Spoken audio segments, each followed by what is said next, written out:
Are they punk? Are they pop? Are they alt rock? Are they grunge? The answer is yes. Yes. Hey, this is Sonia from Weekend Friends, and you're listening to My Weekly Mixtape with Brian Colburn. What is going on, friends? Welcome to My Weekly Mixtape. I'm your host, Brian Colburn, and tonight I am joined by one of the biggest supporters of the show, that being one of the amazing Patreon mixtapers, the one and only Chad Lamassa. Chad, thank you so much for joining me on the show tonight, man. Thanks for having me, Brian. Pleasure to have you. And tonight, as you are a Patreon mixtaper, you chose tonight's topic, which is your next favorite band. But before we even get to that, let's start with the basics. What does the word mixtape mean to you? Oh, man. It was a thing we traded back and forth, music with my friends and, trying to impress girls for, you had crushes on and compiling a bunch of songs together for a road trip, Well, tonight, like I said, you chose your next favorite band. What is it about this topic that interests you? I mean, I just have a bunch of bands that I really love, and I feel like other people need to love them, or at least be exposed to them and see if they love them. And that's awesome because a lot of times on this show, I always talk about the fact that My Weekly Mixtape is rooted in nostalgia, but I'm always trying to look forward as well. And it's a weird road to go down because while a lot of the stuff we discuss on this show is rooted in the songs we grew up and loved, the mixtape aspect of this, there's also the playlist aspect of this, which is looking forward and looking into new bands. And I try to strike a balance. And this week, there is no balance because your next favorite band is not going to be a strike of nostalgia for anybody. Right. We want people to open up their minds and their ears with these 10 choices. So it's going to be, we're challenging the mixtapers tonight. Yeah, and I think I'm at an age now. I was just watching a video. The person identified themselves as a Gen Xer, which I am. No problem with that. And he's like, "Oh, and this was like out of my wheelhouse, but I really like this girl's voice." And I'm like, and I replied, I was like, "Why does it matter that we're Gen Xers? Why do we need to stop looking for new music? I've never given up. Like, I always want to find new bands. Why do I just want to listen to the same bands that I grew up with and stop at 1989 or 1995 or you know what I mean?" And that doesn't make any sense to me. Like, there's so much good music out there, and everybody's like, "Oh, there's no good music." I'm like, yes, there is. You just need to dig a little bit. It's there. Yeah, there's always, my buddies and I talk about the tap out moment. And there's certain areas of music where people sometimes quote unquote tap out. And I've talked about this on the show before. My father was big into Nirvana in the 90s, which at the time he was our age in the 90s. Right. When we got to the 2000s, that was his kind of tap out moment when nu metal happened. That was where he said, "You know what? This is your era of music now. I'm good." I haven't gotten to that point yet, and I think it'll be a really sad day when I do, so I hope I never get to that point. Yeah, me too. I agree. Well, for the mixtapers listening tonight, I want to let you know that, like Chad, you could become a Patreon mixtaper over at patreon.com/My Weekly Mixtape. It's free to join, and there's several tiers available if you'd like to support the show a little bit extra, something that's never expected but always appreciated. If there's a topic you'd like to hear on an upcoming show, email me, myweeklymixtape@gmail.com.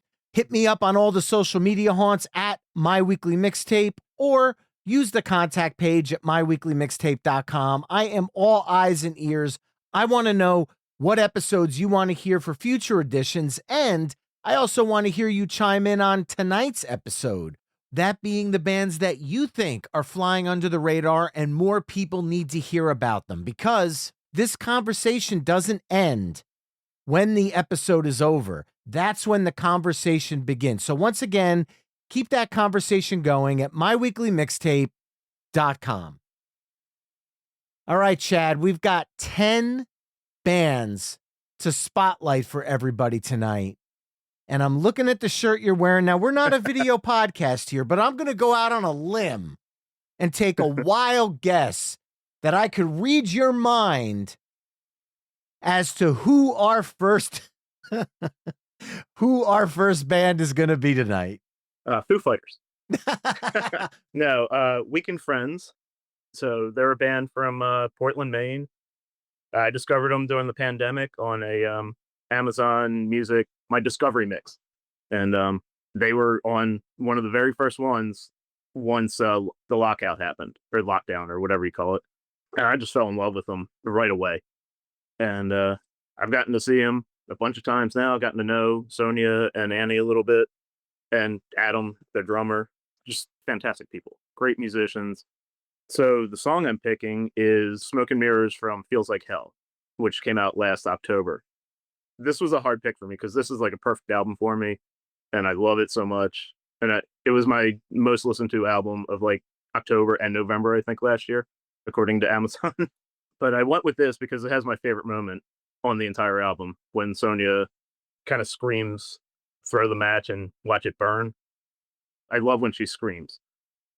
But I almost went with Not For Nothing because it is my favorite lyric on the album, which is, "Maybe the worst of me is worth something." I have very, very low self-esteem. So that lyric really grabbed me and kind of made me feel like if somebody as cool as Sonia feels that way too, I'm not so bad. You know? Yeah, I just love this band so much. And I just wanted to say, like, I can hear some of their influences from like Cursive to Manchester Orchestra. There was a band in the 90s called Drill. I don't know if you've heard of them. Yeah. They Yeah. put out one album. They were kind of industrially, and I think the singer is now in KMFDM and married to Sasha from KMFDM. And Sonia does this thing with her voice that Lucia did with her voice. I think you call it a trill. It's kind of like that little stuttery thing that she does. And I love that. And Drill was a huge band for me too. So I think that's where, since I love all three of those bands so much, it really makes sense that Weekend Friends has become very special to me. Well, before I chime in on Weekend Friends, I do want to stop on something that you said when you were talking just now. And I understand and sympathize with the fact that sometimes self-esteem can be low. And I'm glad to hear that you find catharsis in music, because that's something I do all the time.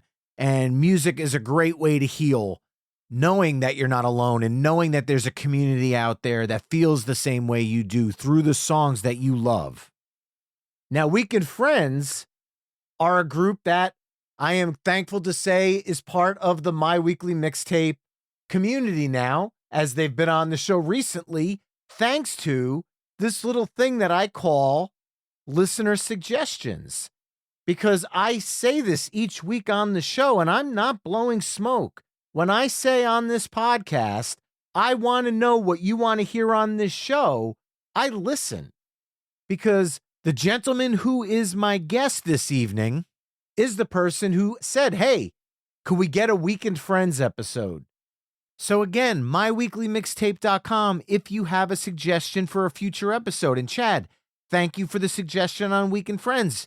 Awesome band, incredible conversation, and I'm just thankful I was able to make it actually happen. Happy I could help. It's just, I want people to know this band. I want them to be huge, but at the same time, I kind of don't, because then they're not going to be my band anymore. If that, you know what I mean? Well, they're on their biggest tour to date, opening for the Wonder Years right now. So I understand that concept, because they're going to get exposed to a much larger audience. And I feel like the Wonder Years are a perfect match for their sound and for their grit and for their intensity.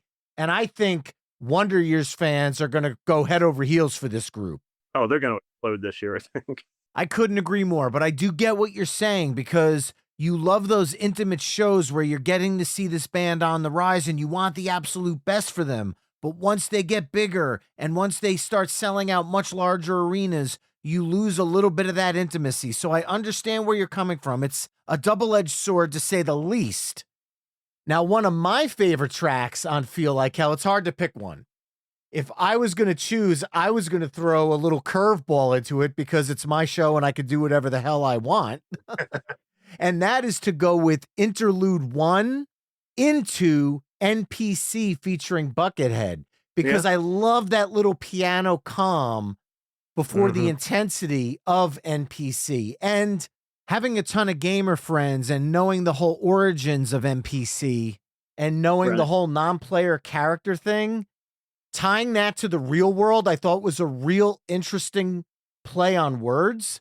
Plus, Buckethead is just on another planet musically. Yeah. And the opening of that guitar solo where he makes it sound as if a video game is actually glitching brings such a unique moment to the song.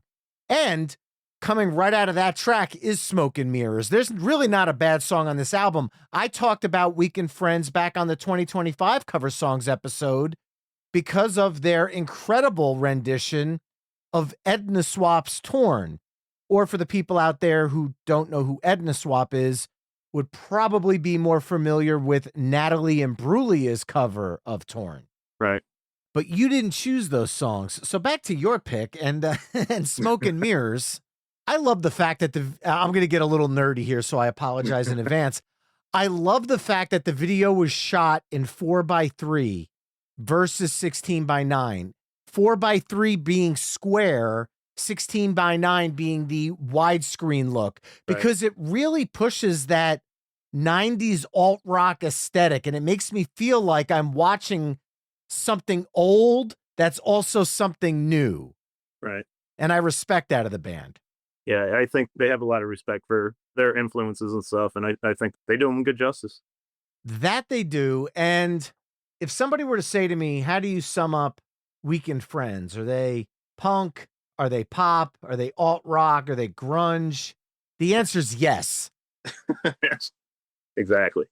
So to come out of that, you've given me a huge swath. I can go in any direction I want here. Yep. Because there's a lot of different ways I could tap into the style of Weekend Friends and go somewhere. I think I'm going to lean into the punk aesthetic because I've been listening to a lot of punk recently because music is cyclical.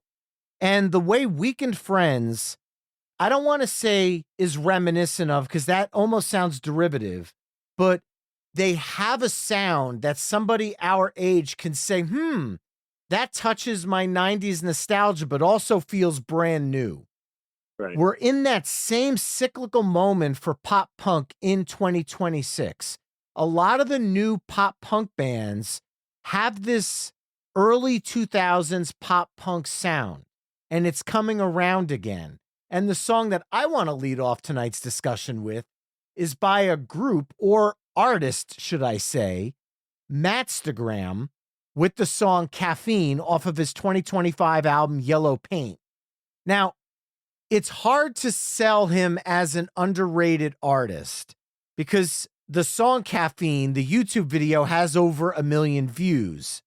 But with that being said, Eric Hirschberg on the For Real episode a couple of months back made a good point. One viral video does not a career make. This is true.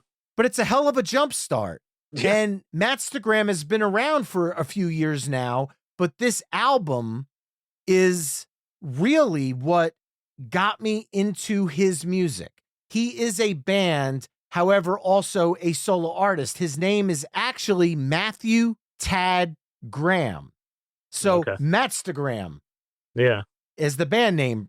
Caffeine's not the only good song on the album. There's a great track called Petty, Letterkenny, Still Dumb Rock and Roll. This is a fun pop punk album all around, which was produced, I should add, by the one and only Kevin Bavona, who is a member of one of my favorite bands of the last decade, The Interrupters.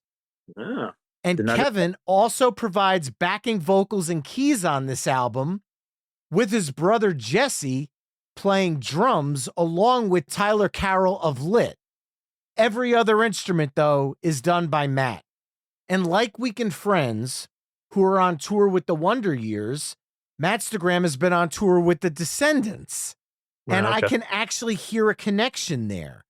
While two different eras of punk, there's a little bit of humor underlying some of the songs, and a little bit of tongue-in-cheek, but some serious stuff as well. Perfect fit of what I would consider a legacy punk band and an up-and-coming punk band on the same bill. And I've done all of this talking about the artist. I haven't even talked about the freaking song yet. Caffeine is pop punk perfection. It is addicting. The first time you hear that song, it is instantly burrowed into the deepest depths of your brain. And by the end of the song, you are singing along with it. The lyrics, the harmonies, it is so insanely catchy. It's everything I love about pop punk. Now, to some of the younger people that are listening tonight, he probably already is an up-and-coming artist, somebody they're already familiar with. Right. But for somebody who's maybe a little bit closer to my age, it might be a new reveal. So MattstaGraham's Caffeine had to make the discussion tonight. Yeah, I love this song. It kind of reminds me of Dury. Yeah. They just put out an album last year. It was fantastic, kind of pop punk as well. And they were kind of an honorable mention for me, so I'm glad I got to mention them on here. But I could actually see them touring together. I think that'd be a fun show because they both have that kind of comical lyrics and stuff going on. So they're similar, and I think that would be a fun show with the two of them together. Oh, hell yeah. All right, so we've got a little bit of alt punk rock, and then we've got some pop punk. Where are you taking us from here? Well, I'm going to go with a local Baltimore band that I discovered in May at the Never Early Festival at the Power Plant. And they're called The Upside. And the song I'm picking is called Obsession. Their singer's name is Amelia. She's just got such an incredible voice. I've been trying to think who she kind of reminds me of vocally, and I don't know. I'm not sure who it is. I feel like there's somebody, but I just can't pinpoint it. But she just has such a great voice. And they're very smart. David, their bassist, designed these lights that change colors and stuff. Like he's got them plugged into a computer while they're playing. And it just kind of changes like different colors and stuff. You can see them and if you pull up any of their like live videos. It's pretty cool rig that he's got set up for that. And they're just all super nice people. And they've treated me very well. I saw them in May, and then I didn't see them again until September. And in May, I briefly spoke to them because this was a big festival, and they were done. And I saw them at their merch stand on my way to see another act. And I just went up to them, I don't know, like 30 seconds and said, "Hey, you guys were great. I can't wait to see you again." And when I saw them again in September or whatever it was, they're like, "Hey, we remember you." I'm like, "Really? That's okay." I mean, it was like the briefest interaction. I could not believe they remembered me. And, I've seen them a couple more times since then. And I think they have a chance to do something and get out of Baltimore at least. Well, I'm familiar with this group because you've posted about them on the My Weekly Mixtape Discord channel. So that was my introduction to them, was through you bringing them up. As they're a regional band, there was a good chance I would not have heard of them without the kind of interaction we have on the Discord channel. So the fact that we could talk about a regional band in this episode, I think is amazing. And since you introduced me to them, I've done a little research, and it looks like they've got about 5 singles to date. You mentioned Obsession. There's Say My Name, Little Mystery, Down to Earth, and Goodbye. So it's not a huge rabbit hole for a listener of this show to go down, but every single one of these songs are quality. These guys are a tight band, and I see a ton of potential. It's just where they go from here and breaking that regional barrier, which hopefully a show like this helps in some little facet. I think to follow it up, I'm going to stick with this female punk sound and go with a band that refers to themselves as Emo-Friendly Punk Curious, which I like. They're on Hopeless Records, and they have an EP that came out last year called Onto Something. And the band is called Senses, and the track is Tiptoeing. Even though they call themselves Emo-Friendly Punk Curious, there's also a pop sensibility to their sound. And it shines through the most on this track, Tiptoeing. I hear a bit of a later era Paramore, not Hayley Williams vocals, but that musical mixture of pop and punk where they're brought together, but leaning more in the pop direction of that spectrum. Whereas the early era of Paramore Misery Business leans towards the punk side. And then if you listen to their newer songs like The News, it's definitely more pop influenced. And that's where I hear, at least in this track. And as far as I'm concerned, Tiptoeing is going to be a summer of 2026 anthem, at least for me, because this song makes me feel good. This song makes me feel happy. It brings me joy. And musically, her vocals are infectious and effortless.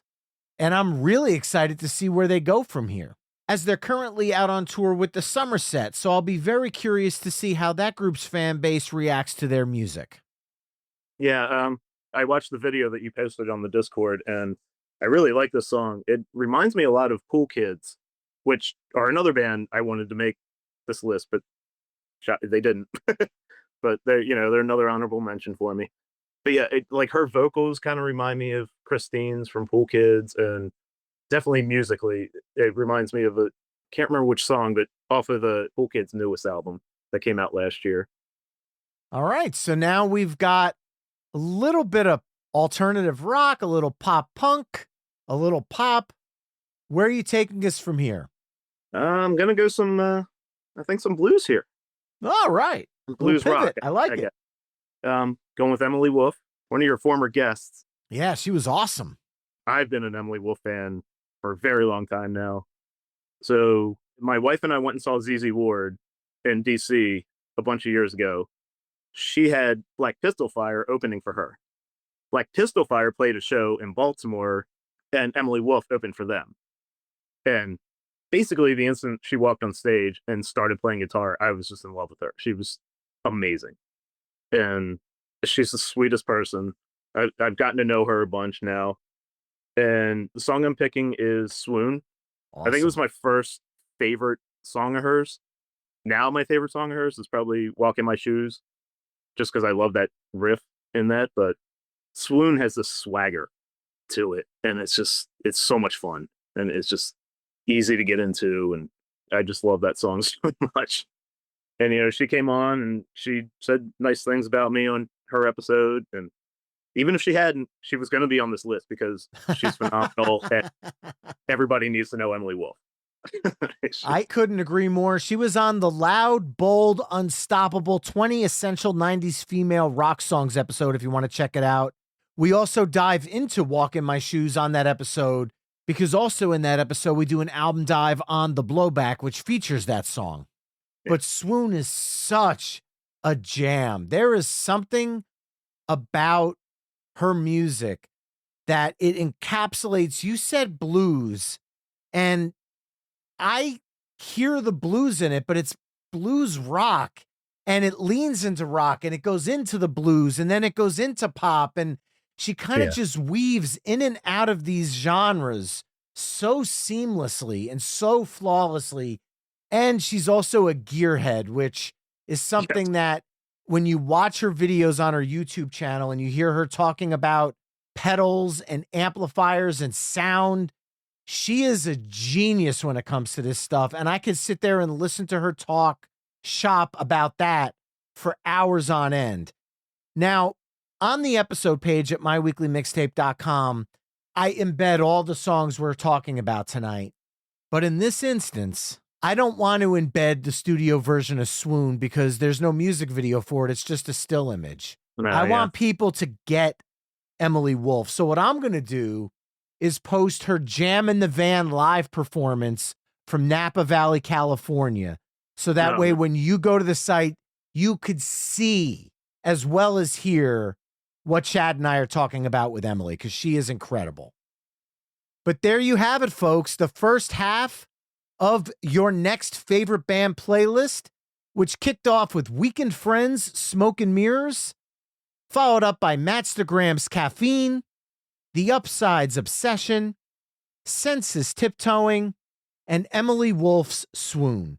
Head over to myweeklymixtape.com to hear all the songs we've discussed in this mix through the playlist embedded on the episode page.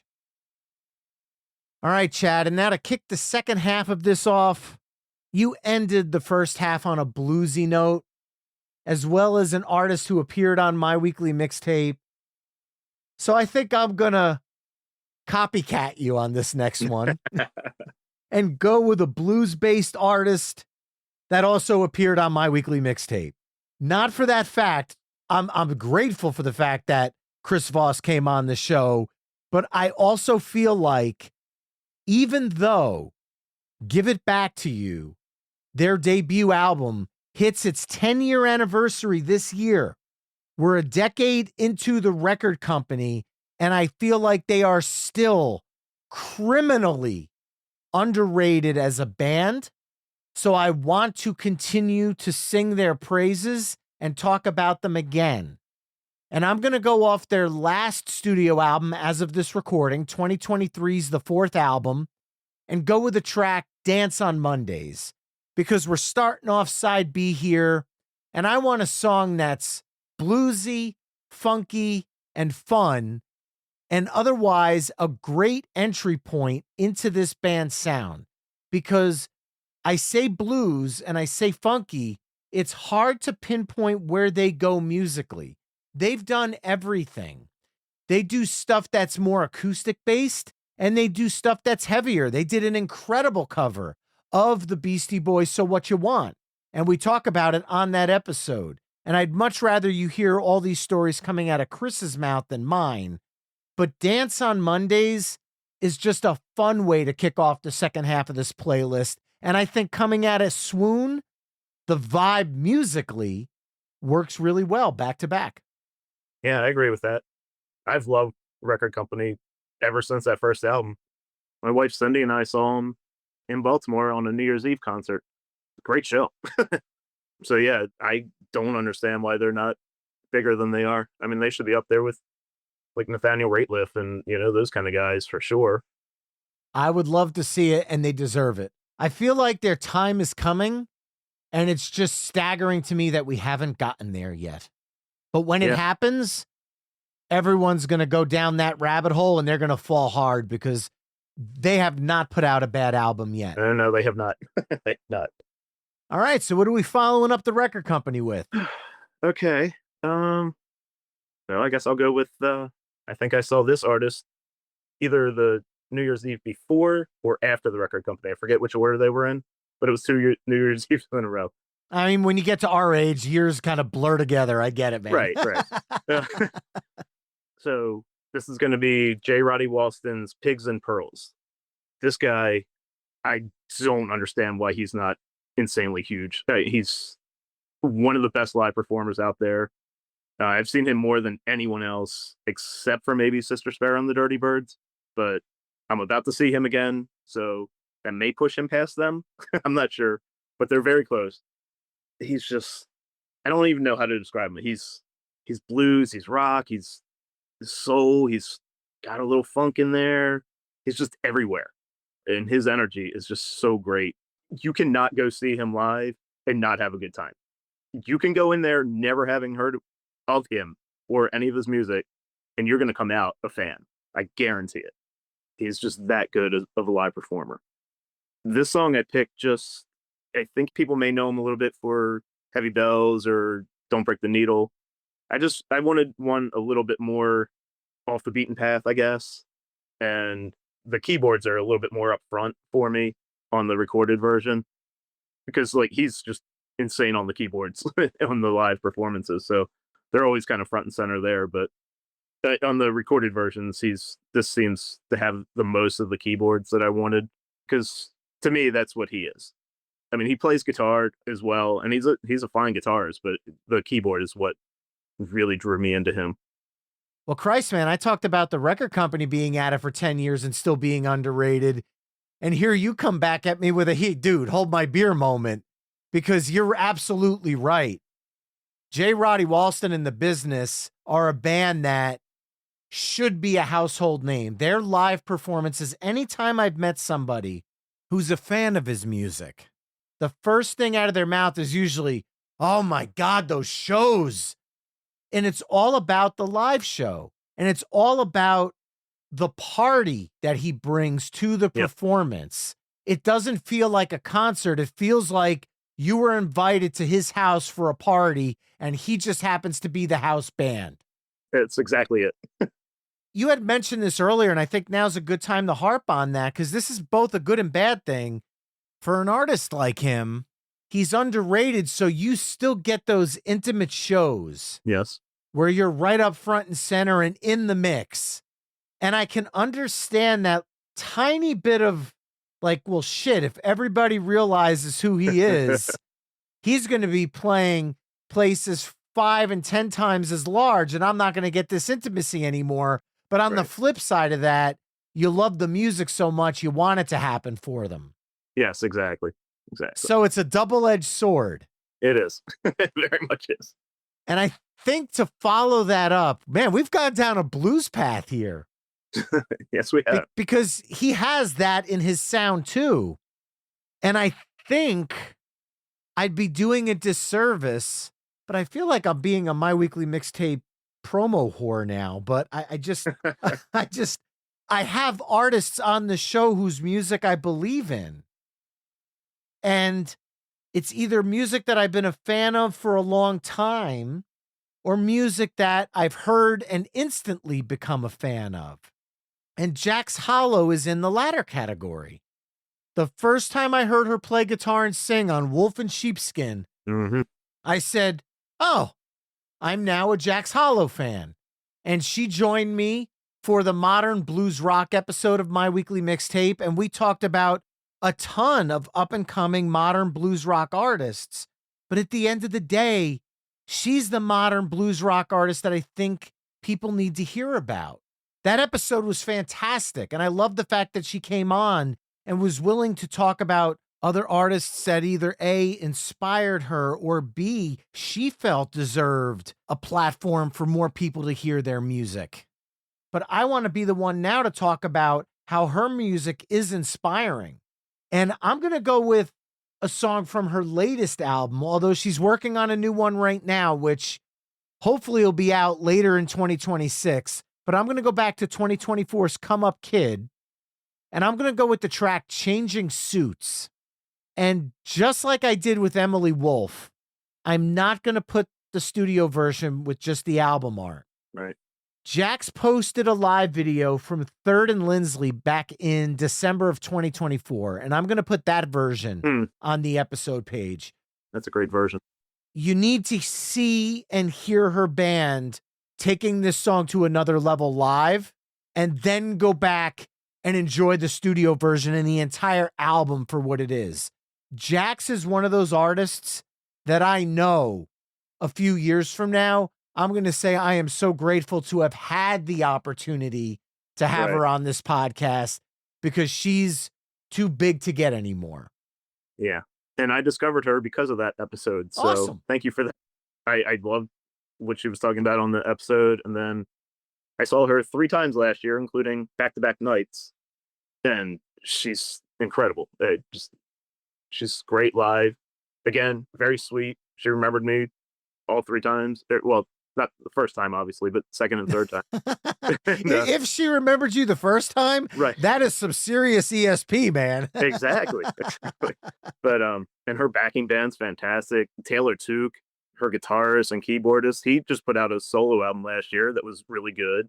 So he could spin off too. And I hope she doesn't lose him. I hope, they can just both be together and have a separate, he has his own thing as well. But she's fantastic. I can't imagine her not getting bigger.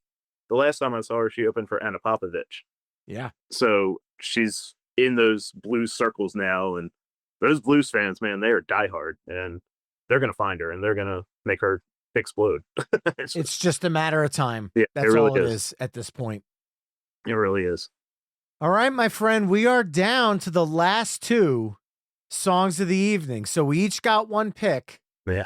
What's your last band that everybody needs to know about? Okay, so this band I discovered as Emily Wolf's backing band in 2024, and they're a great band on their own. They're called Lips Speak Louder. It's just 2 women. Rachel Bransness plays bass, and Angela Lisi plays drums, and they make, you'd think there were 4 or 5 people up there. with all the sounds they're making, and it's great. And the song I'm going to go with from them is Never Felt So Fine. I had a really tough time picking a song off of this album because I love it. Their debut album, Consolation Prize, came out last year. There's not a bad song on the album, so I just kind of picked one that I kind of felt might fit in this spot a little better. I thought about using their song Lose My Head, but that features Emily, and I felt like she should have her own spot, and these guys should have their own spot. But she did actually produce, I think she produced the whole album, but I know she did produce the entire album, yes. I knew she had done at least that song that she was featured on. And they're great people too. So, and they've got a little bluesy in there, but they've got kind of rock swagger. They also do a tribute band to the Foo Fighters called Fingernails Are Pretty. So that kind of gives you, like, they kind of have a Foo Fighters kind of sound to them. Just the solid rock, I guess, would be the best thing to put them under if you have to put them under something. We don't need to define any of these sounds. Let people listen and decide for themselves, man. That's fair. Absolutely fair. And I'll say this, we gave Emily her flowers about her being an artist and a gearhead, but she's also a powerhouse of a producer because the Lips Speak Louder album sounds raw, yet clean. Yeah. And that is a tough level to balance because sometimes raw, you get too much grit and it's hard to pick out the different nuances in the music. But Emily's production on this album gives it a very raw sound, but there's clear separation. So between the vocals, the drums, and the bass sounds, everything is so crystal clear. So it is such a fantastic listen. And for people that are fans of these two-piece bands, which are becoming very popular over the last 20 years, you think Black Keys, you think Royal Blood. We've talked about the Black Pistol Fire. We talked about them earlier. You don't need a full band. Right. And by full band, I mean 3 or more to have a full band anymore. And these are the groups out there that are proving it. And I'm going to go on a limb here, Chad. Weekend Friends, The Upside, Lips Speaks Louder, Emily Wolf. I think you're a fan of female-fronted rock, punk, and punk-adjacent music, and maybe you feel that as a whole, that sound is criminally underrated. Am I wrong in saying that? Not at all. I think it dates back to, I think I was about 10 when I Love Rock and Roll came out, and I fell in love with Joan Jett. I just thought she was like the coolest person, and I think that song really influenced my love of female-fronted bands. I mean, to this day, a lot of people make fun of me, like, don't you listen to any guys? I'm like, yeah, I got Cursive, I got J. Roddy, I got, Manchester Orchestra, I got plenty of guy bands, but I do think that female-fronted bands are just underrated for the most part, and it's a shame. I'll tell you, I Love Rock and Roll. I won on the Wildwood Boardwalk. You know that game that you play where you take the beach ball and you throw it into the ring and it bounces on all the colors and you put the quarter on the color? Right. I won that 8-track playing that game. And I was a huge Joan Jett fan growing up, which is why when I heard the Interrupters were into Joan Jett, I'm like, I love the Interrupters now. Like, just as soon as I heard Amy Interrupter sing and then she mentioned Joan Jett, all the dots connected for me. I'm like, this is ska punk, but that Joan Jett influence, how can you not love this group? And I was thinking about closing with the Interrupters because of that fact. But the Interrupters are they're playing Warped Tour. I've seen them with Flogging Molly. I've seen them at the Stone Pony headlining. I've seen them with Sum 41. I feel like they're already a lot of people's next favorite band. Or they're already a lot of people's now favorite band. Right. So nothing but love for the Interrupters. But I am going to stick with the female aspect of this to close things out.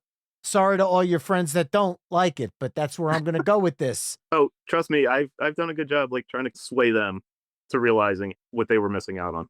Well, when they listen to this playlist, I think they're going to hear it because closing out tonight's episode, and here I go again, If I like a band, I have them on the show if they're willing to come on. And how can I not talk about Coco Kinnan and the incredible Winona Fighter? She was a guest on Come Out and Play, 20 Essential 90s Punk Rock Songs. So we talked about that looking back aspect of the show. And she was also on the show for a full album dive on their debut album, My Apologies to the Chef, which is now out in its deluxe form version.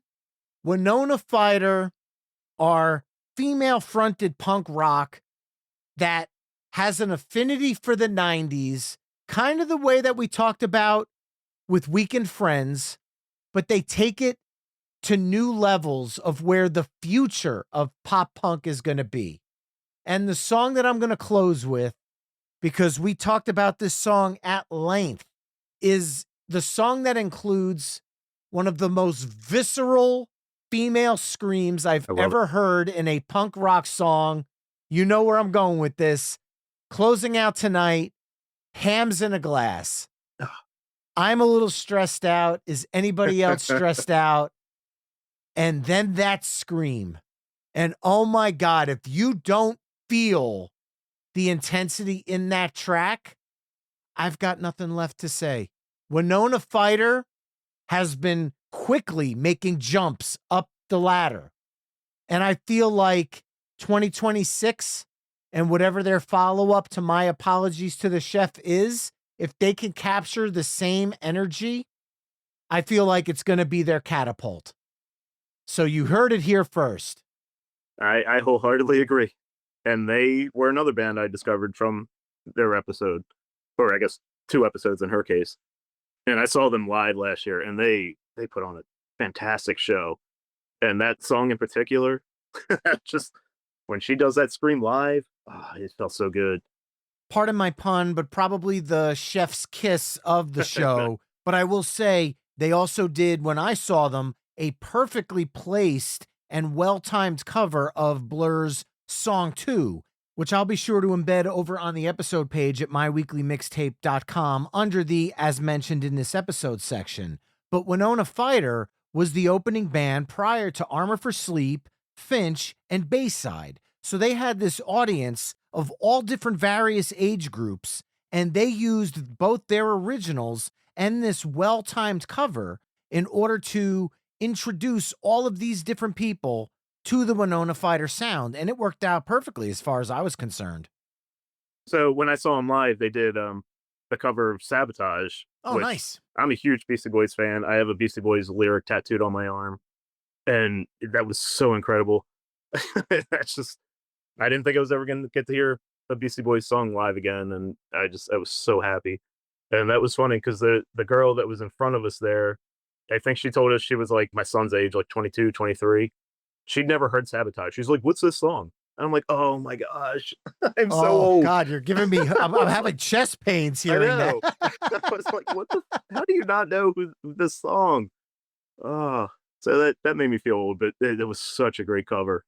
The energy they brought to it was incredible. And I saw the Beastie Boys do it live, and it was almost as good as them.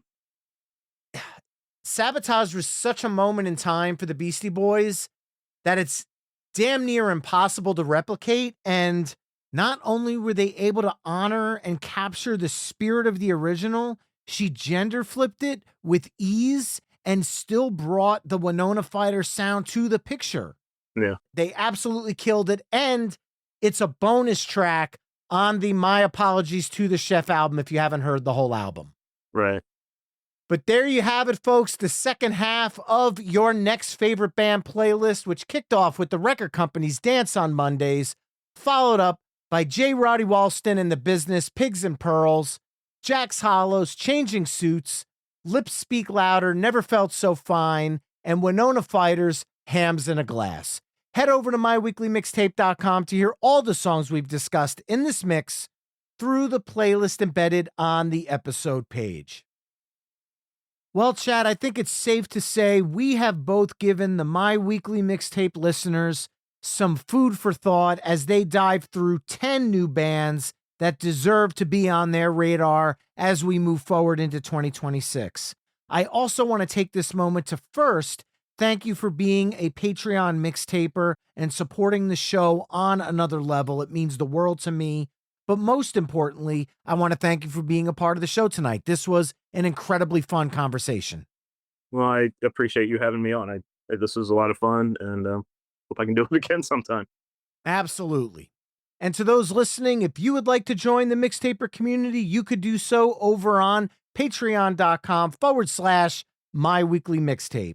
It's free to join, and there's other tiers if you'd like to support the show a little extra. And I try to give back by including early access to ad-free episodes of the show, bonus content, as well as becoming a guest on the show like Chad here this evening.